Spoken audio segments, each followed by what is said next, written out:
Comment Gad Elmaleh a réussi à apprendre l'anglais? Aujourd'hui, je vais partager avec toi 3 leçons inspirantes que nous pouvons tirer de cet humoriste qui est très connu maintenant, aujourd'hui, même aux États-Unis, mais qui est d'abord connu en France, chez les francophones. Et son histoire, je la trouve vraiment très inspirante parce que nous avons pu voir comment Gad Elmaleh a pu progresser en anglais en à peine quelques années et comment il a pu conquérir le cœur des Américains tout en maîtrisant l'anglais. Donc son histoire, c'est en octobre 2015 qu'il a lancé son premier spectacle qui était totalement en anglais. C'était vraiment un challenge pour lui parce qu'il ne maîtrisait pas vraiment cette langue. Il avait appris un peu à l'école, mais ce n'était pas une langue dans laquelle il était à l'aise.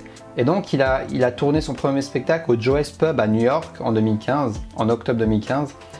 Et là, pour lui, c'était vraiment un moment d'appréhension en fait. Il s'est dit, il avait l'impression de revivre ses débuts parce qu'en France, c'est déjà une star.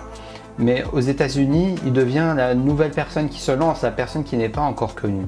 Et donc, il a dit qu'il a fait cette expérience parce qu'il a ressenti justement à nouveau cette excitation. Et donc, petit à petit, son succès a augmenté. Il a eu de plus en plus de succès. Il a réussi à conquérir le cœur des Américains. Et en à peine 2 ans, il a réussi vraiment à se faire une place. Et donc, justement, son histoire est très inspirante parce qu'en fait, je vais te donner les 3 leçons que je trouve très inspirant dans l'histoire de Gad Elmaleh. Et pour quelle raison je te partage ça? C'est parce que ça va nous inspirer, nous, dans notre propre vie, sans être une superstar, à mettre en application ces principes pour améliorer ton anglais et t'amuser en même temps. Donc justement, Gad Elmaleh s'est amusé. C'est ça le premier principe que je peux analyser de son histoire. Parce qu'il adore son métier. Son métier, c'est sa passion. Il adore être sur scène. Il adore faire rire les gens. Donc sa motivation était très grande. Et donc il a appris en s'amusant parce qu'il était en train d'écrire un spectacle en anglais. Donc il n'était pas en train d'écrire un texte sur les oiseaux. Peut-être que lui il s'en fout complètement des oiseaux. Je n'ai rien contre les oiseaux, hein. Mais c'est juste que lui il a choisi quelque chose qui le passionne, qui le tient à cœur et il a mis beaucoup d'énergie là-dedans. Donc c'est pareil pour toi. Si tu mets beaucoup d'énergie dans des choses qui te tiennent à cœur, tu auras l'impression que ce n'est pas du travail, tu auras l'impression que c'est un loisir. Et dès le moment où tu as l'impression que c'est un loisir, tout va plus vite, tout est beaucoup plus amusant et ta progression est aussi beaucoup plus rapide. C'est ça aussi le secret d'améliorer ton anglais. Mon but, c'est de t'apprendre des méthodes pédagogiques, de te partager ce qui m'a aidé dans ma vie à améliorer mon anglais et à vraiment réussir à m'amuser pendant le processus d'apprentissage. Donc c'est ce que je peux retenir de l'histoire de Gad Elmaleh. Il était vraiment passionné de théâtre, et c'est pour ça qu'il a choisi ce métier d'humoriste. Il se sentait vraiment à sa place. Le deuxième élément que j'ai pu constater dans l'histoire de Gad Elmaleh quand il a appris l'anglais, c'est justement le fait qu'il s'est lancé un défi, il a osé voir grand, il avait une grosse ambition. Il avait un objectif concret en même temps. Il voulait conquérir le cœur des Américains et se faire une place et être connu aux États-Unis en tant qu'humoriste. Et il a réussi à le faire. Mais au début, c'était pas forcément sûr qu'il allait y arriver parce qu'il a commencé pratiquement de zéro. Alors oui, il avait sûrement quelques fans anglophones qui le connaissaient en France. Mais ça n'a rien à voir avec ce qu'il avait en France. En France, il est très connu, il remplit des salles de milliers de personnes alors que là, il a commencé presque à zéro. Donc le fait de se lancer un défi, le fait d'avoir un objectif, ça nous permet de ressentir à nouveau l'excitation que nous ressentons quand nous sommes débutants.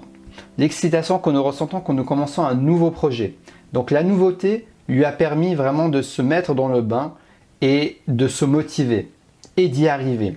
Parce que plus tu vois grand, plus tu es ambitieux et plus tu as de chances d'être motivé. Donc la question que j'ai envie de te poser pour revenir dans notre propre vie, même si tu n'es pas une superstar, nous ne sommes pas des superstars, mais quelle est toi ta motivation? C'est important, je trouve, de trouver sa motivation, son pourquoi. Pourquoi tu veux apprendre l'anglais? Est-ce que tu vas apprendre l'anglais pour ceci? Est-ce que tu vas apprendre l'anglais pour créer ton entreprise internationale? Est-ce que tu veux créer l'anglais pour pouvoir communiquer avec des hommes ou des femmes dans le monde entier, voyager? Est-ce que tu as envie d'apprendre l'anglais pour ton métier? Voilà, vraiment, marque les raisons qui te motivent à fond. Et n'hésite pas à voir grand, n'hésite pas à être ambitieux, parce que plus tu vas être ambitieux, plus tu vas oser voir grand, et plus, comme Gad Elmaleh, tu vas pouvoir engager une motivation, une énergie incroyable qui va pouvoir être utilisé dans la pratique de l'anglais. Et le dernier élément que j'ai pu constater dans l'histoire de Gad Elmaleh, c'est qu'il a pratiqué régulièrement. Alors bien sûr il a pratiqué parce qu'il était sur scène, il a travaillé ses sketchs, il a écrit, etc., etc. Il est allé aux États-Unis. Donc ça c'est vraiment quelque chose de génial si tu as l'occasion de le faire, bien sûr. Si tu peux aller ne serait-ce que quelques semaines, un mois, voire une année dans le pays où tu parles que anglais, et ben là ça va être beaucoup plus facile pour toi de pratiquer chaque jour parce que tu n'auras plus le choix. Tu seras dans l'environnement, tu seras autour de l'anglais partout. Donc c'est ce qu'il a fait, il a voyagé, il est allé jusqu'aux États-Unis. Il ne s'est pas contenté d'apprendre l'anglais juste dans son pays, mais il est allé là-bas. Après, ce n'est pas la seule solution, hein. Si tu ne peux pas bouger aux États-Unis ou en Angleterre, c'est pas très grave. Avec ma méthode, avec ce que je te partage, avec ce que j'ai appris, moi j'ai appris en restant dans un pays non anglophone, dans un pays francophone. Donc c'est tout à fait possible de le faire.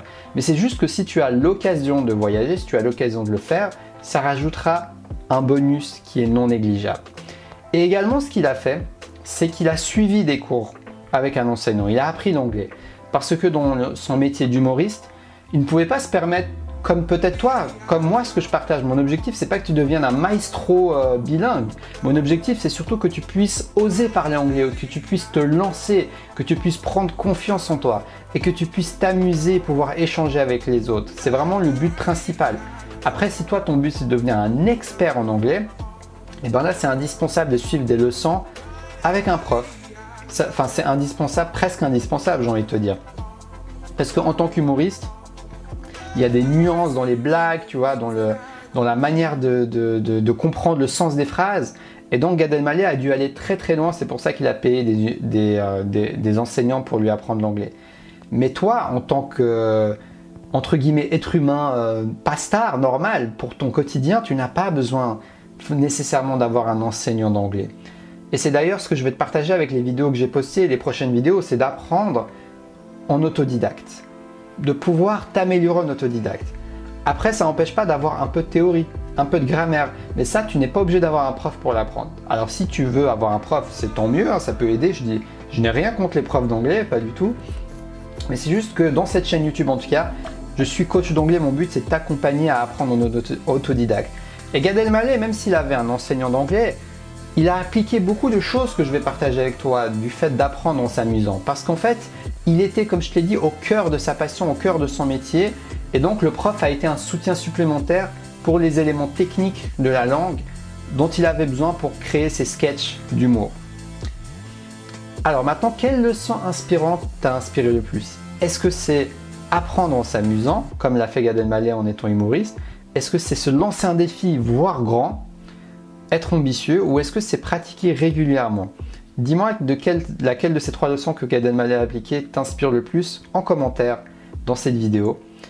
Et dans la prochaine vidéo, j'aimerais te parler de mes 5 séries favorites pour apprendre l'anglais en rigolant. Oui, en rigolant, c'est tout à fait possible. C'est d'ailleurs pour ça que j'ai tellement pris de plaisir à apprendre l'anglais et à m'améliorer. C'est parce que je regardais des séries et des choses qui me faisaient tellement rire et je me disais mais waouh, c'est incroyable, j'ai l'impression d'être en train de m'éclater comme un enfant de 6 ans et en même temps je suis en train d'améliorer mon anglais. C'était juste magnifique quand j'ai découvert cette sensation.